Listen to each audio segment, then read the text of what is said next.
What is going on, guys? My name is AK, back again with another YouTube video. Now in today's video we're talking about how to get smarter at the game, or how to play the game smarter, how to have a higher in-game IQ, that kind of thing. That's what we'll be covering in today's video. This is a video that I got asked for about in the Discord, so if you haven't already joined the Discord, make sure you do. Link in the description. You can post video ideas, meet some players. I think we are also trying to organise maybe a 2v2 tournament between all the people in the Discord. So yeah, hopefully that's going to be good if you want to join that, or just want to join the Discord, link in the description.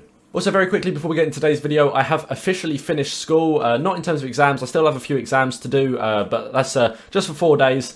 So other than that, I'm finished in terms of sort of my day-to-day lessons. So hopefully I can step up the frequency of the videos a bit more, as opposed to sort of the once, maybe twice a week that it is at the moment. So hopefully we can step that back up again. Also, lastly, we have a very big stream this Saturday. It is a European 10k Cup, one of the Challengers tournaments that we're going to be playing with the team. So we've managed to hit top 64 the past 2 weeks, and I think we peaked 80 viewers on the last stream. So hopefully with this even bigger tournament, we can smash 80 viewers, you know, maybe hit 100 concurrent. You know, that'd be absolutely crazy if we do that. But either way, big tournament this Saturday. If you don't want to miss it, make sure you've got those notifications turned on. With that said and done, let's jump into today's video. So when I was planning to make this video, I actually sort of started writing down all of the things that I think go into making someone a very smart Call of Duty player. And I guess everything kind of breaks down into two categories. The first one is game knowledge, and the second one is situational awareness. So I'll be breaking those each down and explaining all the little sort of subcategories of them, the things that you need to do to make sure you're playing the game as smart as possible, and hopefully it's going to help you win a lot more. But starting off, we're going to be starting with game knowledge. We'll move on to situational awareness after this. There should be a timestamp somewhere on the bottom of the video if you want to go straight to that. But we're starting with game knowledge. This is very important. So first of all, we're talking about recognizing and predicting spawns. So what better way to explain this than to hop onto TAC maps? You know, this really cool software where you can actually draw things out, and really helps me explain points to you. So we're talking about recognizing and predicting spawns. So we're going to start off with recognizing spawns. And one that I think is a really important thing to recognize is actually the P4 rotation. So the rotation to P4 is generally consisting of one team pushing from the bank side of the map, and then you have the other team pushing from the main street side of the map. But there are some spawns that can help give away enemy positions. For instance, if you're on blue team or even on the red team and you start to see a lot of spawns out towards this P2, you could think, oh no, we're spawning really far out, this is going to be a long run to the hill. But this actually gives you a lot of information about the enemy team's position, because if you are spawning in the deep back P2, that means you don't actually have control of this street here, which means there's likely to actually be a red player pushed up either on the statue or even deeper in the street. So you know that if you're spawning at the back of P2, you're going to have to come out and expect a gunfight somewhere in this region of the map, because having someone there actually does force the enemy team to spawn out at P2. Alternatively, if you're on the other side of things and you have a player pushed up in the street and you see that they're not spawning here, you can then predict the spawns being in sort of the P2 area. And so again, you can use that to an advantage. You can hold them pre-aims, and generally just it'll make you look smarter in how you play, because you can predict the enemy more accurately. You know where they're going to come, and so yeah. Predict, sort of learn the spawns, learn to predict the spawns, and also when you're spawning in locations, have a little think about what that means about the enemy's positioning. Now I know this is something that isn't very easy, and there aren't a lot of tutorials online about spawns, but I have actually made them for most of the maps, and I'm pretty sure they're all still relevant. I know there have been some patches and things, but I'm pretty sure they're all still pretty accurate. So if you haven't checked them out already, there'll be a link to them in the description. So next thing we're going to be talking about is rotating and positioning, two very important things, and sort of your positioning on the map can actually have a very big effect on how easy rotations are to secure. So again, we're going to hop into TAC maps. I've got a very important thing to show you on Raid, a very good sort of example of this. So let's hop straight into that.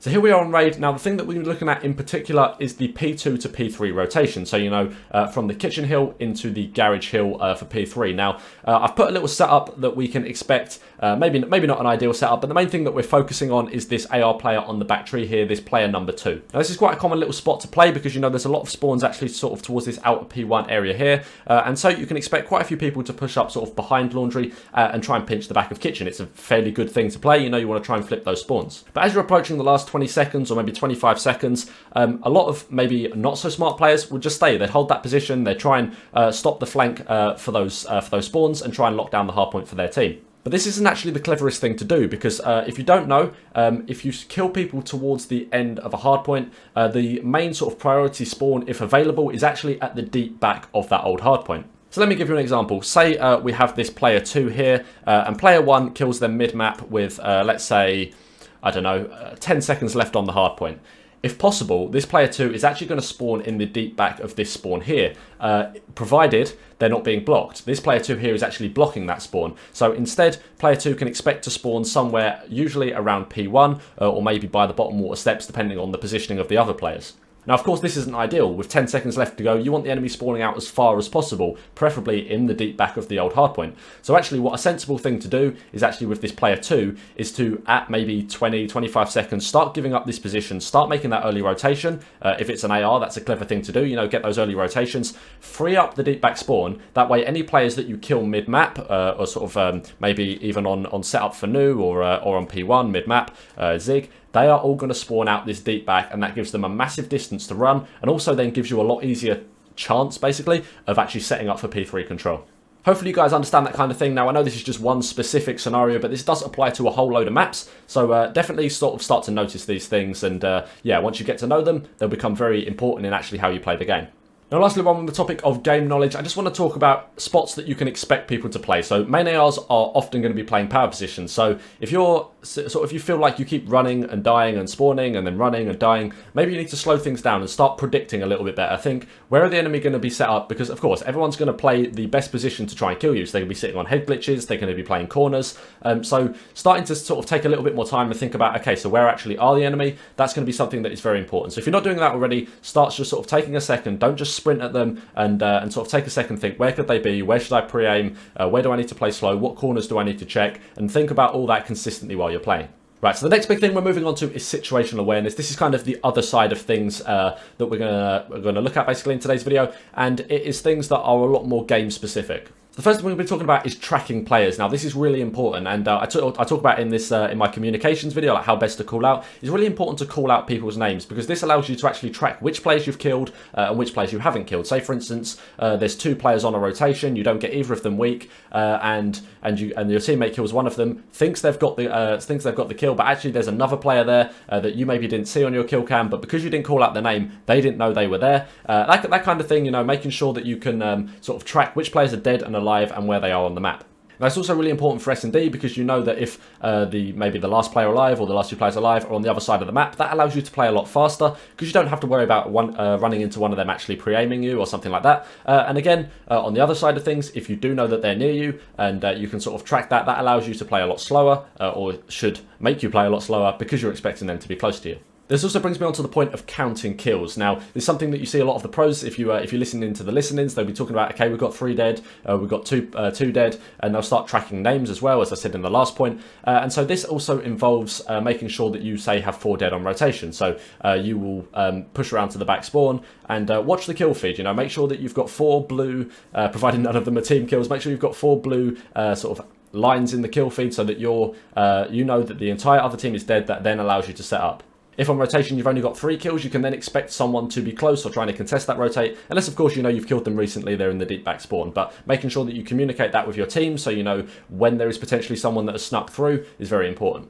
So another thing that situational awareness actually covers is learning what your enemies like to do. So for instance, on S&D, if we are spawning on the red tower side, I believe that's offense, I love to jump up onto the right plane wing and just watch the back boxes. It's a very good spot to play, and I love to do it. Nice, quite often picks you up a nice kill, and so it's something that I actually end up doing in quite a lot of rounds. But if you notice that someone on the other team has something that they like to do consistently, or has a style of play that they like to do consistently, don't just think, oh, he's really good at this and he's gonna kill me from that. Start to think in the game, okay, how can I actually counter this? What can I do to maybe pre-aim the push? Or if I slow down, does that work? If I speed up, does that work? Start thinking about these kind of things in game. Learn how to adapt to what your enemies are doing. Because at the end of the day, the best teams don't get good from mastering what they do. It's actually from countering whatever the enemy team does. And I'm sure you've had those games where you feel like no matter what you do, you're always being countered, you're always getting killed. And we always have them. And that is essentially from the team learning what you do and making sure that they can counter it perfectly. Now, one last point I want to say is when you spawn, don't just start sprinting. The moment you spawn up, you need to look at a few things. If you're on hardpoint, look at the time left on the hardpoint, maybe look at your team setup, maybe even look at where you've actually spawned, because as I mentioned a little bit earlier, that can give you a whole load of information about what is going on the map. But if you're a main AR and you spawn up and there's 20 seconds left on the clock, don't just sprint to the hill, you know, start getting that rotations for the next hard point, because it's that sort of kind of thing that will allow you to get the setups early, and will make you play a lot smarter, because you're playing how you need to win as opposed to how you need to get kills. Because remember, in competitive play, it's not team deathmatch, it's hard point, control, and search and destroy, and none of them play like team deathmatch. There's an objective to play, and there is a specific way to play the game to actually win the objective the most, and that is of course how you win games. So make sure you're focusing on the important things, you know, your spawns, your rotations, in control, your lives, and you're capturing the point rather than maybe pushing up and just trying to get as many kills in their spawn as possible. Of course, sometimes that works if that is your strategy for maybe taking their lives down or something, but make sure that you're playing to win the game mode and not just running around like it's team deathmatch. Now you might think I'm joking and think, oh, this is not something that a lot of players at the high level do, but trust me, it is something that a lot of players at the high level do. They get so cocky trying to get the kills, and if you're getting the kills, it's great. It's really like sort of hypes you up to be able to do that, but if that is then costing you and making you not play the objective and losing your games, then maybe it's something you need to take a look at. Now lastly, as its own separate little point, I want to just talk about watching your own gameplay, seeing what you do, noticing any patterns that may be places that you're consistently dying, and of course focusing on the game modes and maps that you're bad at. This is something that I always sort of thought about. Like Checkmate is a map that I think I'm pretty good at, especially Checkmate Hardpoint is one that I can usually do pretty well on, but I then would constantly watch Checkmate. I'd think, okay, how can I improve at Checkmate? How can I get even better at Checkmate? And of course, it's important to do that, but maybe I should be looking at Garrison and the maps like Apocalypse that I'm less good at. I mean, as an AR, they less favour me anyway, but in sort of, if anything, that should be making me want to try harder to improve at these maps and actually get an edge above the enemy team's ARs that are pretty much in the same position as I am. So making sure you're watching over your gameplays and just seeing what you can improve is also very important. But that is about it for today's video. Really hope you guys have enjoyed. If you did, be sure to drop a like. Really appreciate it, and hopefully there'll be a whole load more videos coming on the channel now that my school is, for the most part, done. But thanks a lot for watching, and I'll see you in the next one. Have a good one.